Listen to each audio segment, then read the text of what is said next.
ఈరోజు వైఎస్ రాజశేఖర రెడ్డి గారు అలాగే మాజీ ముఖ్యమంత్రి దివంగత ఆయన 75వ జయంతి సందర్భంగా కార్యక్రమానికి చేసినటువంటి వైఎస్ఆర్ కాంగ్రెస్ పార్టీ అభిమానులందరికీ కూడా ప్రత్యేక ధన్యవాదాలు తెలియజేస్తున్నాను. అలాగే రాజశేఖర రెడ్డి గారు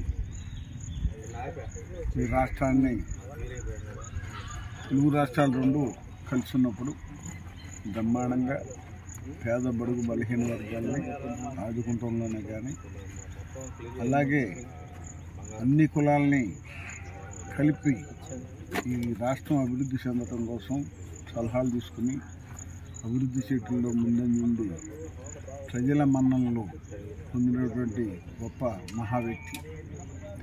నిజంగా ఈ రాష్ట్రంలో మనకి 75 సంవత్సరాలు సుదీర్ఘమైన మనకు స్వతంత్రం వచ్చిన తర్వాత పేదవాడి గురించి ఆలోచించిన గొప్ప వ్యక్తి ఆయనే.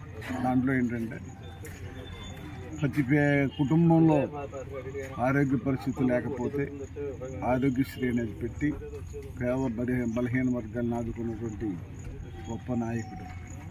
అలాగే రిక్షా కార్మికుల పిల్లలు కానీ ఇంజనీర్లు, డాక్టర్లు, ఐఏఎస్లు, ఐపీఎస్లు చదువుకునే పరిస్థితుల్లో ఉంటే వాళ్ళందరికీ కూడా స్కాలర్షిప్ ఇచ్చి వాళ్ళందరినీ కూడా వాళ్ళ చాలా కుటుంబాలను పేద కుటుంబాలని మంచి ఉజ్వల దశలోకి తీసుకొచ్చినటువంటి గొప్ప నాయకుడు వైఎస్ రాజశేఖర రెడ్డి గారు.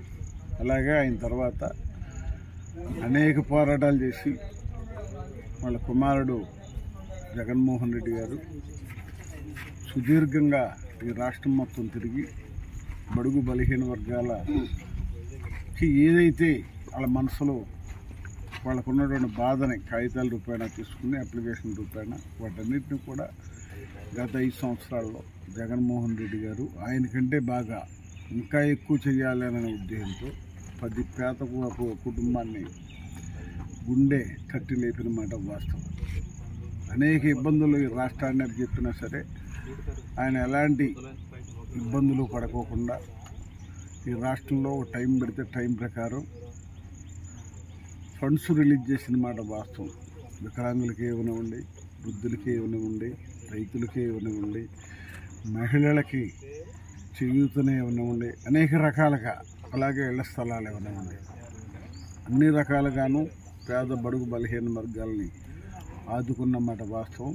కొన్ని కోట్ల రూపాయలు ఈ రాష్ట్రంలో పరిపాలనని గ్రామ స్థాయికి తీసుకురావాలనే ఉద్దేశంతో సచివాలయాలు కట్టి ఆ సచివాలయాల ద్వారా రైతు భరోసాల ద్వారా హెల్త్ సెంటర్స్ ద్వారా ఆయన అనేక కార్యక్రమాలు కోట్ల రూపాయలు ఖర్చు పెట్టి ముందుకు తీసుకొచ్చినమాట వాస్తవం.